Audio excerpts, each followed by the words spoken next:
So I'm gonna show you how to invest into real estate using none of your own money. I've been able to flip hundreds of real estate deals using all other people's money. And today I'm getting ready to make a phone call to a potential private money lender to convince them to lend money on a new deal that I have. This is completely raw and unedited. And I wanted to do this to give you a look behind the scenes so you know how to have these conversations as well. Let's get it.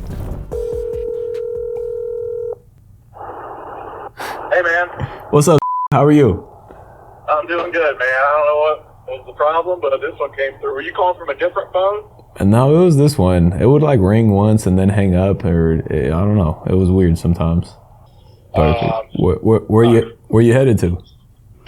Actually heading to Pittsburgh. Got to build rapport first. Me and my friends are music freaks, so we're going out to see Fish out in Pittsburgh for 2 nights. Nice. That sounds like fun. How many people? There'll probably be about 5 or 6 of us. Nice. There'll be about 20,000 there. I like it. Are you Yeah, it's a good time. For sure. Are you from Columbus or Ohio or? Oh yeah, I'm from Grove City. Nice. Yeah, I grew up out there in Gahanna. We played Grove City every year. Oh, I bet. But yeah, Grove City back when I was there, it was the early '90s, and they were a football powerhouse. A couple guys went on to OSU and stuff like that. Lou Willard. Lots of rapport. Something back in the day, but they went undefeated. They went like 32-0 in the regular season, but would lose in the postseason. Oh man, that's when it counts. I know. Yeah, right. So. That's funny. But no, I appreciate you taking some time to jump on a call here today. Yeah, for sure, man. I'm definitely interested. So yeah, what are we looking at? Yeah, absolutely. So have you ever lent money before on real estate or anything like that? Not really, honestly. No. Okay. Well, yeah, I mean, the simplest kind of explanation for it is basically, when people go to a bank to buy a house, you borrow the money and then they get a mortgage on the property. And then if you don't pay, they foreclose on the house and then, everything gets destroyed. So in essence, it's the same process. It's just you taking the position of the bank. So for example, this deal that I sent you, I don't have it in front of me, but it was like, actually, let me pull it up just so I can talk specific numbers. Give me 1 second. Okay.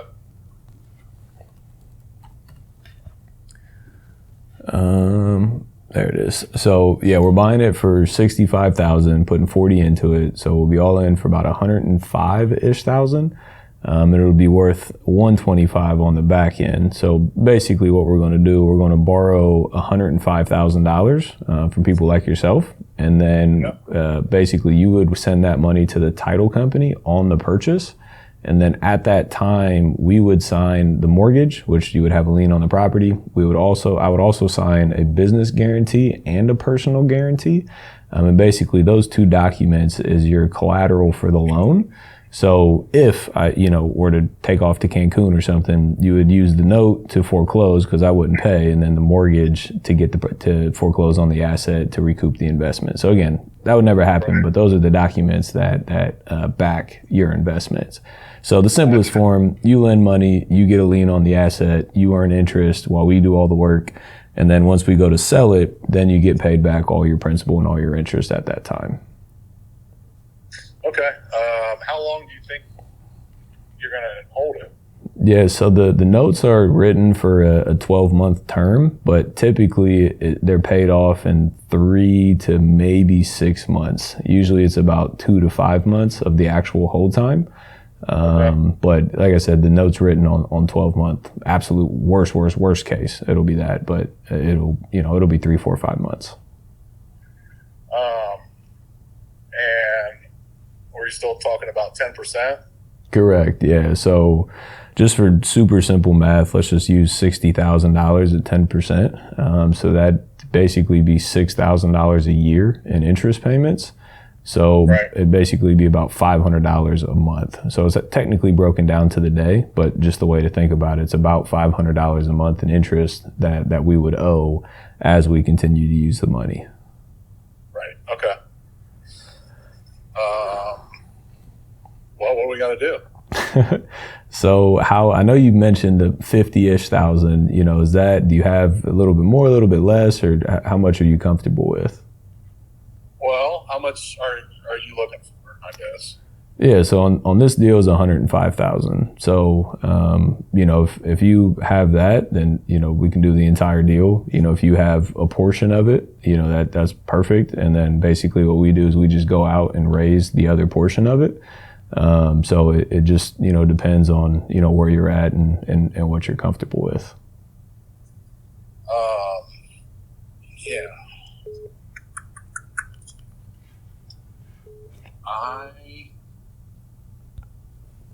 I mean, I'm still comfortable with right around that same thing. If it was more like 60, I could do that.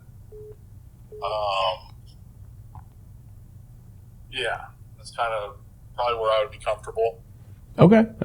Yeah, so just to kind of go a little bit more in depth. So for this one, it's about 105,000. So let's just say so there's something called a first mortgage and a second mortgage. So in situations where, there's not just one person funding the entire deal, there's basically a first lien and a second lien, which can be compared to having a bank mortgage and then a line of credit on top of that. So that's kind of the second lien is the line of credit.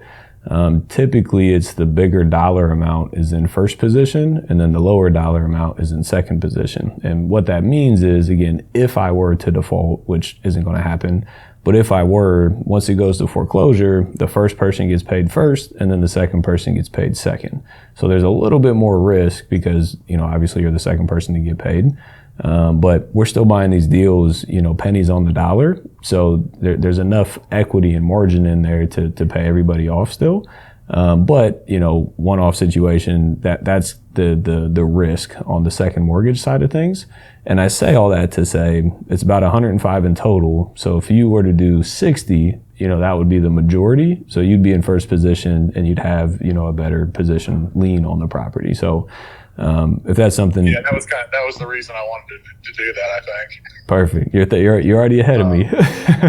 Yeah, well, I've been following closely for a long time, so I'm right there, kind of getting my toe in there a little bit. But I'm definitely going to be purchasing a house myself, and hopefully this year. Nice. And doing kind of what you guys are doing, man. I love it. Yeah, I'll share, the spreadsheet and stuff on this, so you can kind of understand the thought process behind it. And you can use it, for the future too, but, it could be a good way to learn as well. Awesome, man. That'd be great. Awesome.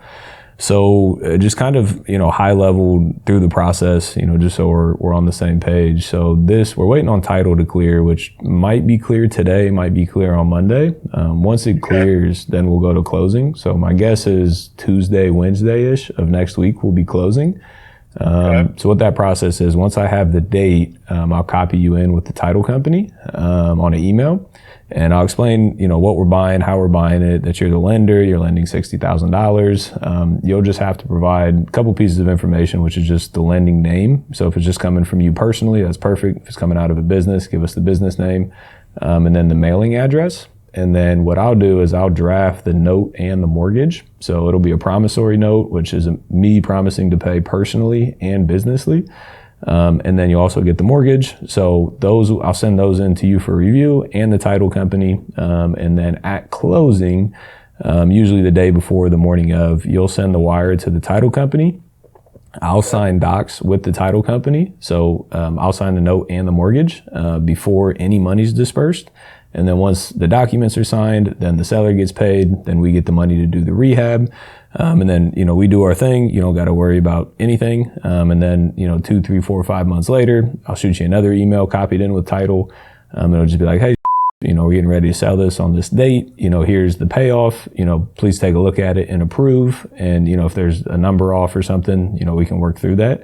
But then all you got to do is say, I approve, and then send your wire information to the title company. And then the title company will wire you all your principal and all your interest back to you. So super simple. All you got to do is send a wire at the beginning and approve a payoff at the end. Yeah, I like it. I definitely am interested in seeing how it goes and go from there. But, no doubt it's better than sitting in a money market at 4.5%. So agreed, 100% agreed. I already. I mean, it's basically I pulled it out today. I did the transfer today, so I'll have it ready. It should be ready by Monday for sure. Okay, perfect. Yeah, I mean, I don't think it'll close on Monday, but I'm just saying, like, it's ready. It's it's already out of the money market. Okay, perfect. So it's good to go. Awesome. So Tuesday, Wednesday, no issues with that? No, I'll be around. Yeah, just let me know. I'll be around all day. Perfect. Well, that works. I'll get an email out to the title company today or tomorrow with you copied on it, so we can start that doc process and everything. And then just as soon as I hear back on a final closing date, then I'll relay that as well. But like I said, it'll be sometime next week. Awesome, man. Okay. Well, just let me know, and we'll get it going. Beautiful. Well, that sounds good. I appreciate it, and like I said, keep an eye out for that email here in the next 24-ish hours, and literally all you got to provide is the name and the address, and then we'll handle everything else. My name and address? Yep, correct. Okay. Yep, I'll look out for it. Sounds good. Appreciate it. Thanks, buddy. All right, man. Good talking to you. I'll talk to you soon. Absolutely. Enjoy your weekend, man. Thanks, dude. Later. All right, bye-bye.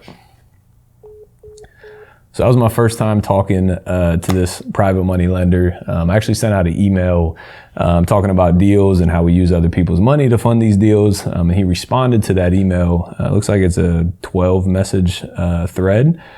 He responded saying, I might be interested. How does it work? I gave him, a 10 bullet point overview process. We jumped on a call previously, a couple weeks ago. I built the relationship, right? Dig your well before you're thirsty.